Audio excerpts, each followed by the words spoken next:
इज्जत से। कहा जिब्रील ने बासद अदब ए सरवरे आला, सिवा रब के नहीं है कोई तुम सा मर्तबे वाला। ये सच है कि मिला है रब से तुमको रुतबे आज़म।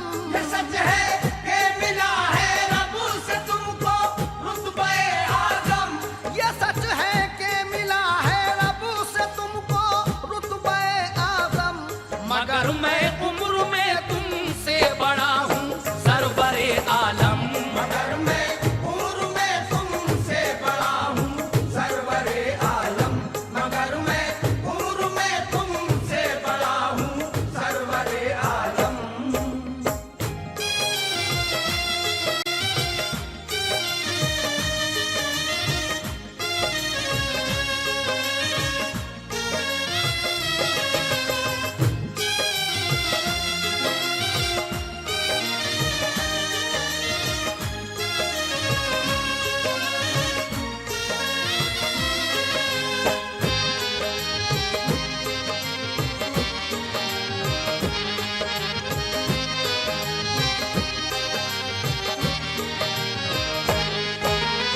हजरत जिब्रील अमीन जब ये फरमाते हैं मेरे आका से कि ये सच है कि मिला है रब से तुमको रुतबे आज़म, मगर मैं उम्र में तुमसे बड़ा हूँ सरवरे आलम, तो उसके बाद क्या होता है जरा सुनिए।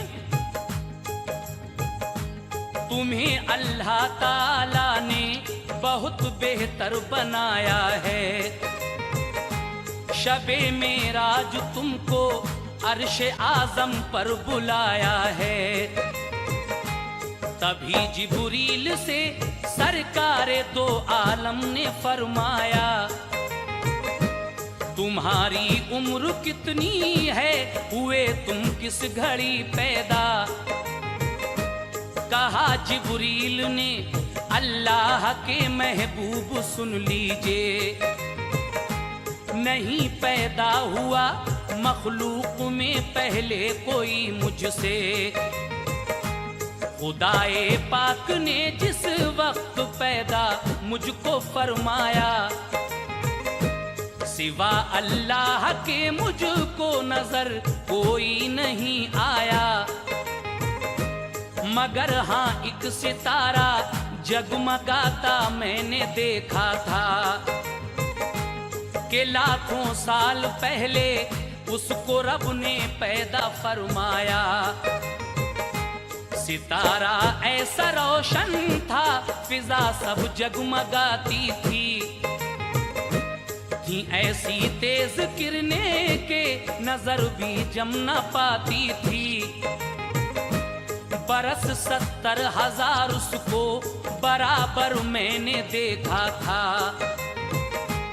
हुआ जब हुक्म खालिक का बुलंदी पर वो जा पहुंचा, ये फरमाया नबी ने जो सितारा तुमने देखा था, बताता हूँ तुम्हें तुम जान लो वो नूर मेरा था। खुदा ने जिस घड़ी वो नूर मेरा पैदा फरमाया, खुदाए पाक को उस नूर ने पहले किया सजदा। ये फरमाया खुदा ने सर उठा तू अपना सजदे से, मुशर्रफ अब करूंगा तुझको मैं एक खास रुतबे से।